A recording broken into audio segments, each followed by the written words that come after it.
You're listening to a production of the National Media Archive.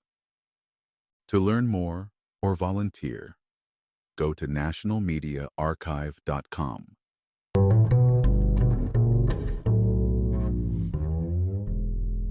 Tycoons are often described as the lifeblood of an entire society. These individuals stand among the most fiercely competitive people on Earth. Inside the hidden world of the mega-rich resides an elite circle wielding a scale of power that shapes nations. In Russia, these powerful figures are the ultra-rich tycoons called oligarchs. Once, they flaunted extraordinary wealth without restriction across continents. Images of truffles, caviar, and flowing champagne painted the culture of the Russian oligarch. Yet when President Vladimir Vladimirovich Putin ordered the invasion of Ukraine, the entire equation shifted. Western governments joined forces with European allies to track, seize, and freeze the assets that symbolize these oligarchs' immense privilege. Yachts, luxury apartments, and private jets became trophies for international sanctions, as the Russian elite faced the gravest challenge to their influence since the fall of the Soviet Union. Understanding how these individuals amassed such fortunes requires revisiting the astonishing transformation of Russia from communism to unrestrained capitalism. After the collapse of the Soviet Union in the early 1990s, Russia opened its doors to free market capitalism. For a fleeting moment, it sparked hope that life might improve for millions. Instead, chaos took root. Food shortages, crime, and desperation swept across the country. Yet for a select few with shrewd instincts and strategic connections, it became the chance of a lifetime. A new super-rich class emerged overnight, collecting mega yachts, supercars, and sprawling mansions, while the average Russian struggled to find food. Their existence remained under the ever-watchful gaze of one man, a former security officer from the Russian KGB, the Committee for State Security, named Vladimir Putin.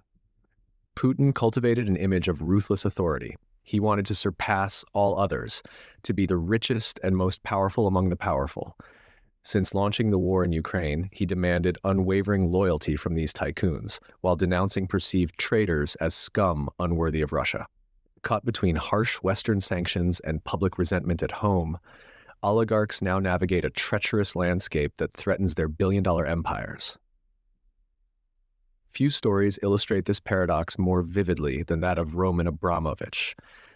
Best known to many in the West for acquiring Chelsea Football Club in 2003, Abramovich built his fortune through a Russian oil company named Sibneft and lucrative stakes in giants like Evraz in steel, Norilsk Nickel in metals, and Rusal in aluminum production. Roman Abramovich's rise began far from luxury. Orphaned and raised in poverty, he showed an uncanny flair for trade, starting with simple items like rubber ducks before turning to oil. This early hustle taught him skills that proved invaluable when President Boris Yeltsin began selling off massive state assets to keep Russia's fragile economy alive. Abramovich's alliance with Boris Berezovsky, a colorful power broker, opened the doors to the Kremlin's inner circle. By 1995, Abramovich acquired a stake in Sibneft. The stock soared in value. His unwavering support for Yeltsin paid off spectacularly. Abramovich even lived in an apartment inside the Kremlin compound, symbolizing the tight bond between wealth and power. He carefully considered every move, never impulsive, always strategic. His calculated rise made him a billionaire and an influential figure in the shadows of the Russian presidency. As the millennium turned, these same oligarchs threw their weight behind Vladimir Putin, hoping he would be another Boris Yeltsin, someone they could influence behind the scenes. They miscalculated. By the early years of Putin's rule, they realized too late that they had elevated a man who refused to be controlled. Putin launched a sweeping crackdown, dismantling the old guard of oligarchs who believed they could pull the strings. Boris Berezovsky discovered this harsh reality firsthand. After a dramatic fallout with Putin, Berezovsky fled Russia. Meanwhile, in 2005, Abramovich sold his Sibneft stake back to the Russian government for more than $13 billion. Berezovsky attempted to sue Abramovich in the United Kingdom's largest civil trial, accusing him of betrayal and claiming co-ownership of Sibneft. Yet the court ruled in Abramovich's favor, leaving Berezovsky financially ruined and disgraced.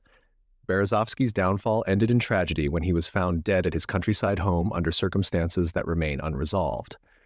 Abramovich, however, continued his lavish spending undeterred. Among his extravagant possessions, the Eclipse yacht stands out, a floating fortress valued at $500 million, equipped with 2 helicopter pads, swimming pools, hot tubs, a mini submarine, and a missile detection system. Filling its fuel tanks costs around $1 million alone. Following the Ukraine invasion, Abramovich's fortune faces new threats. The United Kingdom froze several of his assets, including Chelsea Football Club, which was eventually sold under intense scrutiny. Whether he can hold on to his wealth remains an open question as the West clamps down on Russian capital.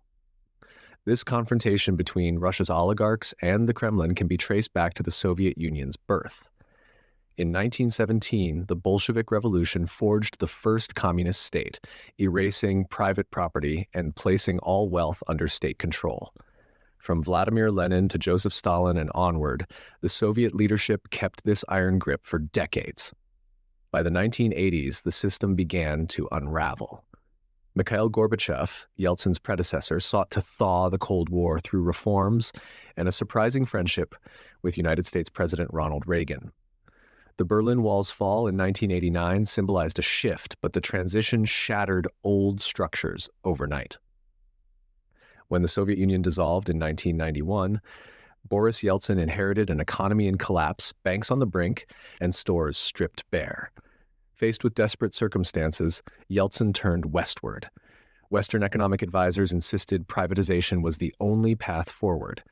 Yeltsin's administration handed out privatization vouchers, one to each Russian citizen. These vouchers were meant to buy shares in state companies, but millions of people, impoverished and unaware of their true worth, sold them for scraps to savvy opportunists.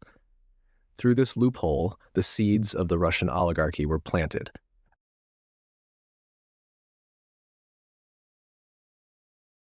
The rush to privatize Russia's vast state industries quickly revealed deep flaws. The vouchers distributed to millions offered ordinary people a stake in the nation's future, but for most, survival outweighed speculation. Hungry citizens traded these slips of paper for cash, often far below their hidden value.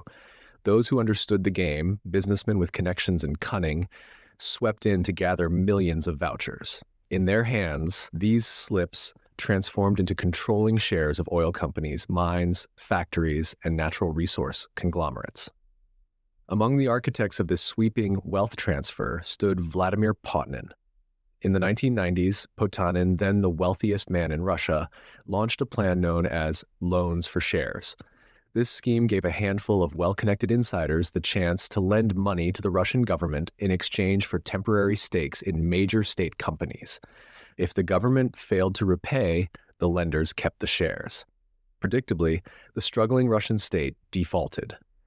Enormous national industries slipped into private hands for fractions of their real worth.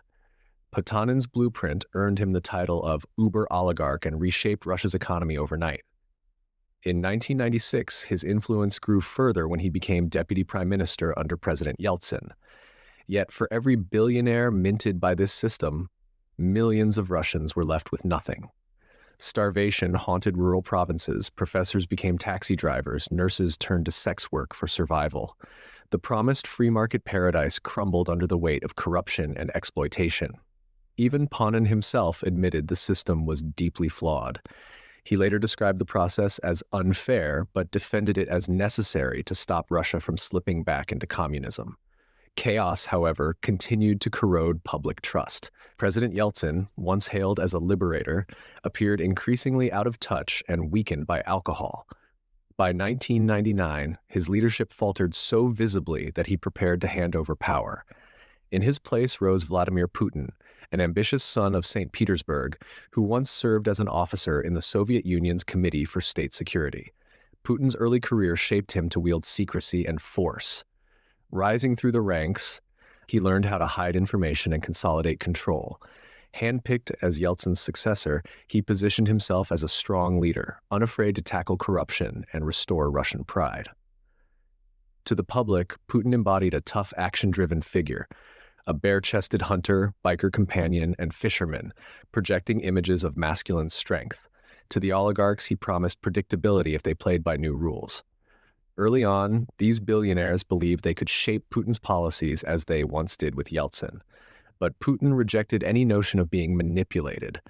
He had witnessed how Yeltsin fell prey to the schemes of these power brokers and refused to repeat that mistake.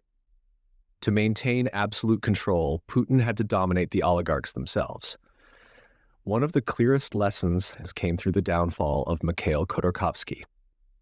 Once the richest man in Russia, Khodorkovsky was a visionary businessman with a background in chemistry. He founded one of Russia's first private banks and rose to power through Yukos, a state oil company he acquired through loans for shares. Unlike others who simply drained profits, Khodorkovsky attempted to modernize Yukos into a Western-style corporation run with global standards. He funded opposition parties and spoke publicly about state corruption, challenging the Kremlin's grip. Putin's reaction was swift and ruthless. In October 2003, Khodorkovsky's private jet was surrounded on a Siberian runway by the Federal Security Service. He was arrested and later displayed behind bars in a courtroom cage for the world to see, a chilling warning to any oligarch who dared defy the president. In Russia's courts, where nearly every criminal trial ends in conviction, Khodorkovsky was found guilty of fraud and imprisoned in a remote Siberian penal colony for nearly a decade. This high-profile humiliation reshaped the oligarch landscape overnight. Billionaires watching from their yachts and European estates understood the message. Their freedom and fortunes depended entirely on their loyalty. American financier Bill Browder, once the largest foreign investor in Russia, testified before the United States Senate that oligarchs seeking protection asked Putin what it would cost to stay out of the cage. The answer, he claimed, was half their wealth, 50% not to the Russian government, but directly to Vladimir Putin's personal coffers. Whether Putin is truly the world's richest man remains unproven, but many believe that the oligarch network serves as both his shield and his purse. Investigators and journalists seeking the truth about Putin's wealth have faced threats, censorship, and sometimes deadly consequences. Among the most vocal was Alexei Navalny, a fierce anti-corruption campaigner. Navalny survived a nerve agent poisoning widely blamed on Russian operatives. After recovering in Germany, he returned to Moscow, fully aware he would be jailed on arrival. Navalny released an explosive video investigation of a secretive Black Sea estate dubbed Putin's Palace. Drones captured sprawling grounds with extravagant features, an underground ice hockey rink, luxurious chambers, and over-the-top decorations. Official denials could not silence speculation that the palace's hidden ownership traced directly back to the president himself. Navalny remains imprisoned, yet his revelations strengthened a global push to scrutinize the hidden fortunes of Russia's ruling class. Alongside Navalny's efforts, the Panama Papers leak added another dimension. Released in 2016, the documents exposed secret offshore accounts and shadowy money trails tied to powerful figures worldwide. Among them appeared Sergei Roldugin, a professional musician and longtime friend of Vladimir Putin. Roldugin allegedly oversaw an offshore portfolio worth billions, explained publicly as funds to purchase musical instruments for young Russians. Skeptics saw a convenient cover for hidden wealth. While the Kremlin dismisses these claims, the question remains: how does one man command so much power and possibly so much money while surrounded by billionaires who owe their entire status to his mercy? The uneasy relationship between Putin and his oligarchs hinges on loyalty, secrecy, and mutual dependence. While the inner workings of Vladimir Putin's wealth remain shielded by layers of loyal intermediaries and offshoring, the oligarchs who orbit him are far easier to see. Their fortunes often serve as public markers of the Kremlin's hidden influence. Their palaces, yachts, jets, and penthouses across Europe and North America symbolize a complicated web of money that crosses borders while remaining firmly tied to the Russian state. As the Panama Papers highlighted shadowy financial structures, Western governments recognize that targeting these billionaires could pressure the Kremlin itself. When Russia launched its full-scale invasion of Ukraine in 2022, the United States, the United Kingdom, and the European Union began seizing and freezing assets belonging to dozens of Russian oligarchs. This wave of sanctions extended beyond personal property. Massive yachts docked in European harbors, luxury London townhouses, private jets sitting idle in hangars, each asset now a liability to its owner and a reminder that the days of unchallenged extravagance were over. Roman Abramovich's troubles deepened when the United Kingdom sanctioned him soon after the war began. Chelsea Football Club, a prized asset in the Premier League, was sold under intense government oversight. Other oligarchs faced similar crackdowns, watching helplessly as once secure sanctuaries turned hostile. Super yachts from familiar marinas reappearing in ports beyond Western reach. Private jets changed flight plans to dodge asset seizures. Yet these measures could not fully dismantle the complex financial networks that sustained Russian wealth abroad. Meanwhile, figures like Alexander Lebedev illustrate how these fortunes often entangle themselves with politics far beyond Russian borders. Lebedev, once stationed as a Committee for State Security officer at the Soviet Embassy in London, later emerged as a banking magnate with stakes in Gazprom and Aeroflot. In 2009, he famously purchased the struggling London Evening Standard newspaper for £1 British. For Lebedev, owning British media was never just about profit. It offered prestige access and influence in elite circles where money alone might fall short. Lebedev's son, Yevgeny, extended the family's social reach, hosting charity galas and high-profile events attended by British politicians. His friendship with Boris Johnson, then Mayor of London, blossomed into publicized stunts, like sleeping rough on London streets to raise awareness for homelessness. In 2020, Evgeny Lebedev was granted a life peerage, becoming Lord Lebedev of Hampton in Siberia, a controversial appointment given repeated warnings from British security agencies about his family's ties to Moscow. These entanglements demonstrate how Russian wealth often buys more than cars or villas. It buys presence inside the power structures of other nations. Oligarchs did not confine their ambitions to London alone. Some, like Oleg Deripaska, pushed deep into the American political landscape. Deripaska, who built an aluminum empire through Rusal and Onplus Group, turned his eyes westward in the early 2000s. He hired former United States Senator Bob Dole to lobby on his behalf and cultivated ties with high-level American figures. Deripaska's expansion into American politics drew fierce scrutiny during the United States Special Counsel investigation into election interference in 2016. His close ties to Paul Manafort, a former campaign chairman for President Donald Trump, triggered a storm of headlines. Manafort was later convicted of tax fraud, bank fraud, and unregistered lobbying, and sentenced to prison before receiving a pardon in Trump's final days in office. Sanctions followed swiftly for Deripaska. In 2018, the United States Treasury froze assets tied to him in Rusal, citing ties to the Kremlin and alleged organized crime connections, though Deripaska denied wrongdoing. Attempts to overturn the sanctions through lawsuits failed, but under the Trump administration, restrictions on Rusal and Onplus Group eased after Deripaska agreed to reduce his controlling stake. Critics argued this maneuver allowed him to retain indirect influence while formally distancing himself. While Deripaska's connections span continents, his roots trace back to a Russia where power and survival once meant navigating the brutal world of post-Soviet industry. The so-called aluminum wars of the 1990s were marked by gang violence and fierce competition. More than 100 people were killed in battles to control the lucrative metal trade. Deripaska emerged with control intact and a fortune that would later fuel lavish parties in places like the World Economic Forum at Davos. Beyond Europe and North America, some oligarchs found new ways to serve the Kremlin's evolving goals.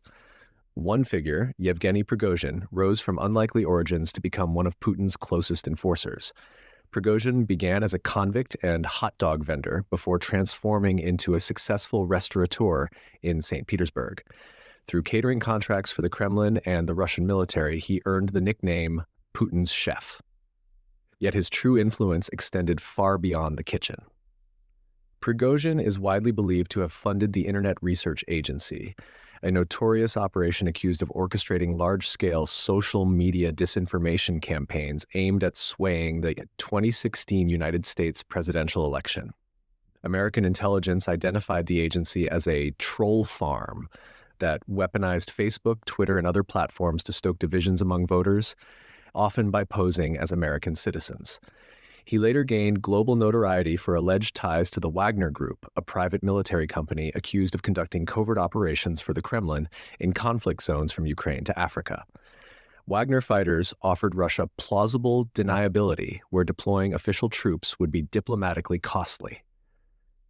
The European Union, the United Kingdom, and the United States all imposed sanctions on Prigozhin for his suspected role in these activities. Yet he denied any wrongdoing, dismissing accusations that he meddled in elections or deployed mercenaries as smears by the West.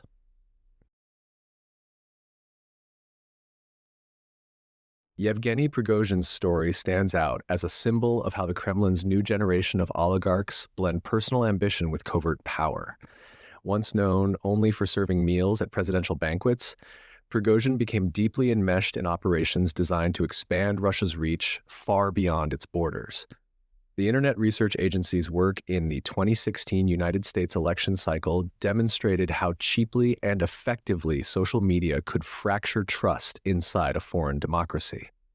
This digital influence campaign revealed that information warfare could rival conventional weapons in shaping global events.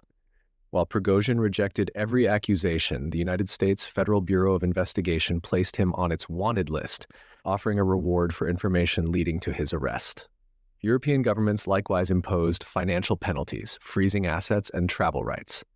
Yet, Prigozhin remained loyal to Putin's circle, building layers of plausible deniability between himself and the operations linked to him. The Wagner Group, meanwhile, expanded its footprint in global conflict zones, offering security contracts and support to regimes aligned with Russian interests.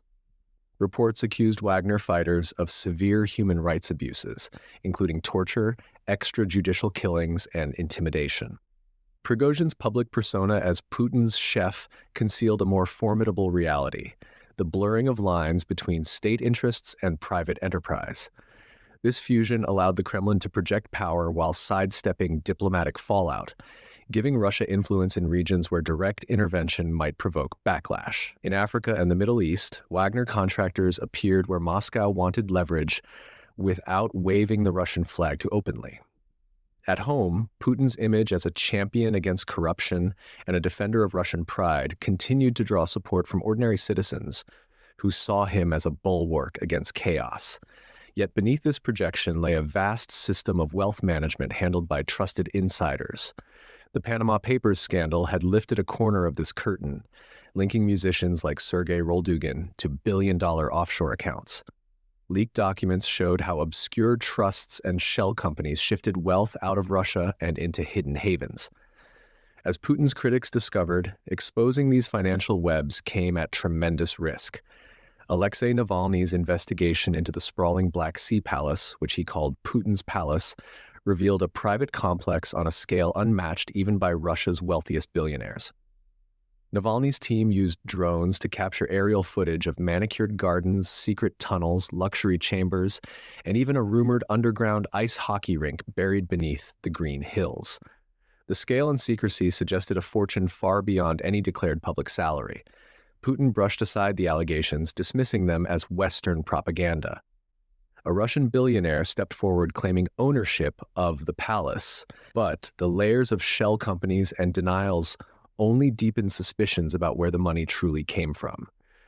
Navalny's jailing after returning from Germany demonstrated the personal cost of unraveling the Kremlin's secretive financial structures. Even in prison, Navalny's continued to circulate, fueling calls for broader sanctions against oligarchs who served as stewards of the president's hidden wealth. While some Russian billionaires attempted to refute allegations of acting as Putin's financial proxies, Western governments ramped up efforts to hunt down the assets and networks keeping this system alive. In 2022, the United States launched the KleptoCapture Task Force, an initiative targeting illicit fortunes built by sanctioned Russian elites. Investigators traced shell companies, intercepted luxury goods, and collaborated with European allies to seize superyachts and private jets. Among the largest prizes were vessels like the Scheherazade, a superyacht worth an estimated $700 million. This floating palace, outfitted with swimming pools, helipads, and gold-accented interiors, was long rumored to be tied to the Russian president himself. Although its ownership remained officially murky, Italian authorities seized the yacht while it sat moored at a Tuscan port. The move underscored how Russian wealth, once sheltered by Western legal systems, had become a liability overnight. For many oligarchs, the golden era of easy movement and unchecked spending in Western capitals appeared to be drawing to a close. In London, once nicknamed Londongrad for its popularity among Russian billionaires, elite districts like Belgravia, Knightsbridge, and Mayfair had for decades served as comfortable refuges. Oligarchs bought up stately homes and penthouses, investing millions in renovations while anchoring luxury lifestyles in the heart of Britain's financial capital. Yet their presence was more than cosmetic. Russians invested heavily in British banks, law firms, and real estate, injecting vast sums into the economy, but also raising concerns about influence and national security. Reports emerged of unexplained deaths among Russian exiles living on British soil, casting a long shadow over the glittering London mansions purchased with oil and metals wealth. Former security service officers turned critics like Alexander Litvinenko died in chilling circumstances. Litvinenko, a defector turned whistleblower, was poisoned with radioactive polonium in 2006 after accusing Russia's security services of involvement in multiple assassinations. His death, widely seen as an act of state-sponsored murder, signaled the lengths to which some believed the Kremlin might go to silence dissent. Despite repeated denials from Moscow, the pattern of unexplained deaths and poisonings continued to stoke fears that no critic, no matter how far they fled, was truly beyond reach. In the United States, oligarchs tested similar avenues of influence. Oleg Deripaska's connections to Washington insiders and efforts to shape policy through high-powered lobbyists showed how easily Russian fortunes could adapt to new environments. The fallout from the Mueller investigation exposed cracks in these networks, but did not dismantle them entirely. The entanglement between Russian oligarch wealth and foreign power structures became impossible to ignore as stories of influence, lavish spending, and covert operations collided in headlines across the globe. Figures like Oleg Deripaska demonstrated how a tycoon's rise from modest beginnings to the upper echelons of geopolitics often involved maneuvering through Russia's lawless transition period in the 1990s. During the chaotic aluminum wars, criminal gangs and aspiring businessmen vied violently for control of Russia's aluminum industry, which promised astronomical profits when smelted metal reached global markets. While no evidence tied Deripaska personally to any crimes during this era, more than 100 people died in struggles for dominance over factories and shipping routes. Deripaska weathered this brutal landscape to emerge as the face of Rusal, the world's largest aluminum producer by the mid-2000s. His empire expanded outward with the N+ Group, tightening his hold on global metal supply chains. But vast success at home never fully satisfied Russia's new billionaires. Many sought prestige and protection in the West, using donations, investments, and public charm to soften the harsh image of post-Soviet capitalism. Deripaska's efforts in the United States were part of this calculated outreach. He hired well-connected lobbyists like former United States Senator Bob Dole to ease visa troubles and unlock business deals. His name surfaced repeatedly in the Mueller probe as investigators examined ties between Russian money and the political operatives surrounding the 2016 United States presidential campaign. While Deripaska denied wrongdoing, he faced asset freezes and travel bans that locked him out of markets he had spent years cultivating. His fortunes abroad fluctuated. The United States lifted some sanctions on Rusal after Deripaska reduced his controlling stake, yet fresh measures reappeared following allegations of ongoing influence. In 2021, the Federal Bureau of Investigation raided Deripaska's homes in Washington, D.C. and New York City, citing fresh evidence of sanctions evasion. Meanwhile, the United Kingdom and European Union added new restrictions as Russia's invasion of Ukraine turned global sentiment decisively hostile to any trace of Kremlin-linked wealth. Beyond Deripaska's headline-grabbing cases, newer players rose from Putin's hometown of St. Petersburg. Yevgeny Prigozhin's transformation from prison convict to global disinformation strategist and mercenary financier was possible because the Kremlin needed loyal fixers who operated in the shadows. The Wagner Group's deployment in places like Syria, Libya, the Central African Republic, and Mali gave Russia leverage in resource-rich regions where official soldiers could not tread openly without diplomatic fallout. Wagner's contractors mined gold, guarded oil fields, and offered security to governments facing insurgencies, often tipping the balance in Moscow's favor. Yet Prigozhin's reach was not limited to conflict zones. The internet research agency's so-called troll farm revealed how social media manipulation became a new front line in geopolitical rivalry. Fake accounts and divisive posts aimed at American audiences amplified wedge issues such as race, immigration, gun rights, and abortion. Their goal was never persuasion in the traditional sense, but confusion and division, eroding trust in institutions and sowing chaos that benefited Russia's global position. Prigozhin rejected these allegations publicly, portraying himself as a simple businessman wrongly accused by the West. But the mounting evidence, sanctions, and bounties placed on him by the United States told another story. One where Putin's most trusted operators served multiple roles: caterers, soldiers, cyber agents, interlacing official policy with covert actions. While the West scrambled to freeze yachts, jets, and luxury townhouses, the question loomed: could these measures actually crack the system holding Putin's empire together?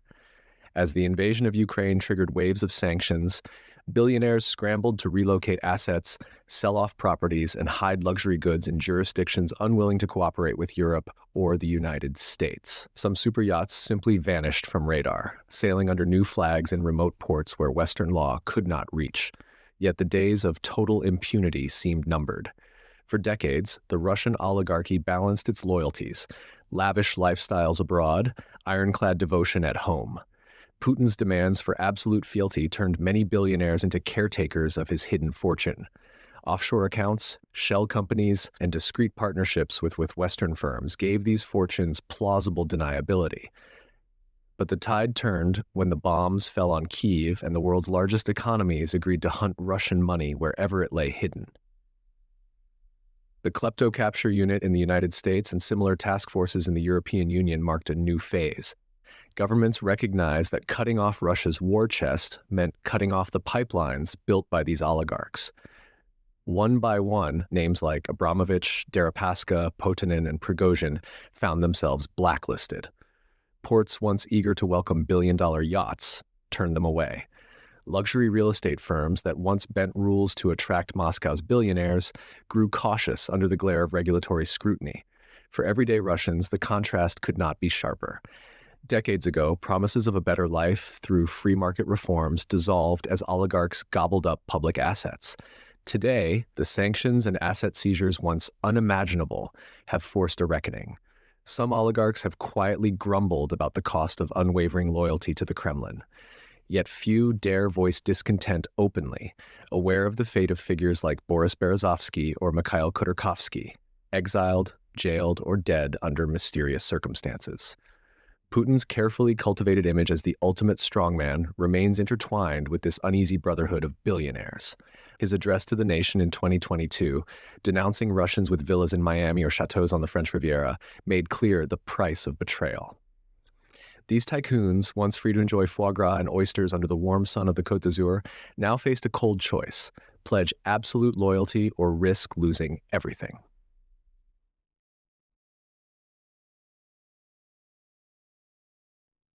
As the bombs fell on Ukrainian cities and the West's sanctions machine ground into gear, the fragile dance between Vladimir Putin and his oligarchs neared its breaking point. For years, the ultra-wealthy navigated a tightrope, one foot planted firmly in Russia's gilded power circles, the other reaching for London penthouses, French Riviera villas, and New York penthouses. This balancing act allowed them to enjoy the best of both worlds: untouchable status at home and ultimate luxury abroad. But the war and the unprecedented wave of sanctions slammed that door shut almost overnight. The Kremlin's response to the squeeze was unambiguous. In furious televised speeches, Putin railed against those who belonged mentally to the West rather than standing with their own people. His words left little doubt. Anyone enjoying life in Western capitals while distancing themselves from Moscow's political direction risked being branded traitors. And in Russia, being a traitor comes with a price that few want to pay. From the era of czars to the rise of the Soviet Union and its eventual collapse, Russian history has a brutal consistency. Those who find themselves at the top often discover the fall is swift and unforgiving. For today's oligarchs, there is no guarantee that a vast fortune can shield them from the next purge or pivot in Moscow's corridors of power. While some tried to publicly distance themselves from the war, calling for peace to protect their assets, the Kremlin's demand for loyalty left no room for neutrality. The West's campaign to freeze yachts, jets, mansions, and secret accounts proved that modern fortunes can be as vulnerable as they are massive. Super yachts like Roman Abramovich's Eclipse or the even grander Scheherazade, once the floating symbols of untouchable wealth, now sit moored under guard or sail under new flags to avoid confiscation. Jets once hopping between Geneva, London, and Dubai have been grounded or rerouted to safer havens beyond the reach of European or American investigators. The KleptoCapture unit in the United States and new European sanctions squads have forced the oligarchs into an impossible position. Assets once used to hide Putin's power or secure his influence abroad have become liabilities, shining spotlights on the very financial shadows they were built to conceal. Yet Putin's grip remains ironclad. For every super yacht seized and mansion frozen, there is a loyal fixer ready to redirect wealth through new front companies, new ports, and new banks willing to bend the rules. The machinery built to secure Russia's ruling circle did not vanish with the strike of a sanction order. It adapted. And for the billionaires who remain closest to the Kremlin, that loyalty might still offer protection, at least for now. Those who dared to break ranks met harsh reminders of how this loyalty works. Boris Berezovsky, once among the wealthiest power brokers of the Yeltsin era, died alone and bankrupt after challenging Putin's authority. Mikhail Khodorkovsky spent years in a Siberian prison after questioning corruption and funding political opposition. Alexander Litvinenko, who defected and exposed alleged Kremlin assassinations, was poisoned with radioactive polonium on British soil. Alexei Navalny, who shone a bright light on hidden palaces and offshore empires, sits behind bars under harsh conditions, his health and safety a constant source of concern for supporters and foreign governments alike. And yet, Navalny's legacy, amplified by independent journalists and relentless investigators, continues to unravel the kleptocracy's secrets piece by piece. The Panama Papers, drone footage, leaked emails, and courageous testimony have turned the world's attention toward a system once considered too opaque to challenge. From Moscow's gated compounds to London's quiet streets in Belgravia, from super yachts drifting off the coast of Italy to secret bank accounts in Cyprus and Panama, the story is the same. Vast wealth built on the ashes of a broken empire, kept alive through loyalty, secrecy, and fear. The oligarchs of Russia's modern age may have traded the rigid party line of the Soviet Union for the glittering promises of capitalism. But in Putin's Russia, the cost of that trade remains absolute fealty to the man at the top. And as history has shown, even billions cannot guarantee safety when that loyalty is questioned. As the war in Ukraine drags on and the world's financial watchdogs keep tightening the net, the twilight of Russia's oligarch era may be approaching. Or perhaps, as so often happens in Russian history, the faces at the top may change, the fortunes may shift hands, but the structure of power, secretive, ruthless, and tightly controlled, will endure. One truth endures above all.